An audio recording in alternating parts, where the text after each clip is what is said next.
Now for the fourth special part of our State of the Game series on grassroots football. This week, our chief news reporter Dan Rowan has been investigating how the game is changing, who's playing the sport and where participation needs to increase.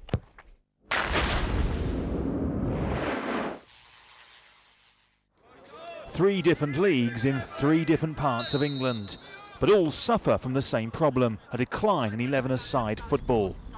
Here in the Hitchin Sunday League in Hertfordshire, they blame a lack of facilities. This one of several clubs without changing rooms, so players and even the referee are forced to use the car park.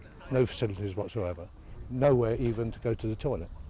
So the downside is that we are driving people out of the game. We're losing them from youth football coming through to senior football, and that's a big problem. We can't recruit new members, you know, and it's if it goes on that way, Sunday League football will become a thing of the past. 100 miles south, meanwhile, in Brighton is the Sussex Sunday League. 18 years ago, when this handbook was produced, it was the largest league in the world with 260 teams. But today, 150 of those have disappeared, and they blame the FA. We pay money to them to affiliate and insure, but we get nothing back at all. They're investing a lot of money in youth football and in girls football, which is fine, but when these youths as such, the 12s to 14-year-olds, become 16, 17-year-olds, there won't be men's football for them to play because we'll all have packed in because we can't afford it anymore. Down in deepest Devon, meanwhile, the 80-year-old Kingsley League has become so depleted it's in danger of folding. We have 12 teams, but at the moment there's only 8 teams guarantee, or clubs guarantee, that they'll be playing Kings League football next year. So we're desperate looking for teams. A lot of teams have got these AstroTurfs now. They can play 5-a-side leagues Monday to Friday, and then they don't want to play on Saturday. 11-a-side's loss seems to be 5-a-side's gain. The small-sided format is booming across the UK, and dedicated centres like this one in Glasgow are taking advantage of the trend. 11-a-side is declining, but 5-a-sides is increasing, so it's positive. It's just a shift in people's habits, really.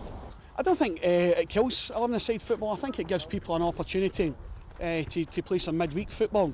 The big downside of 11s is it's a lot of organisation, a lot of effort is required to keep it going. The number of adult male 11-a-side teams has fallen by 2,000 in the last 2 years.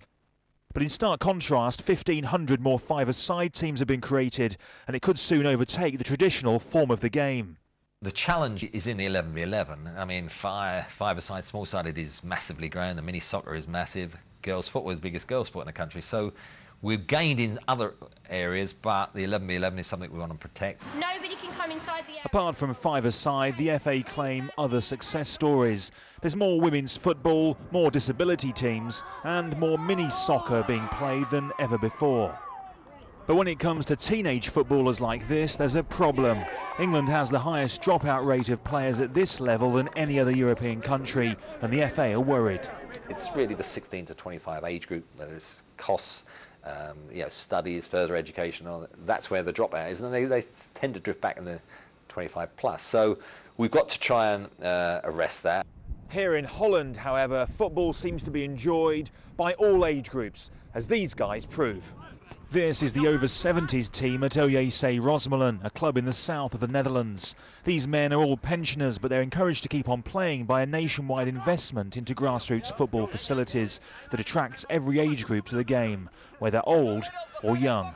We have a waiting list of 200 people, 134 teams, 1,000 youth players. But back in England, it's a very different story, especially here in the inner cities. This is where the FA faces its biggest challenge, deprived areas where the opportunity to play football is small.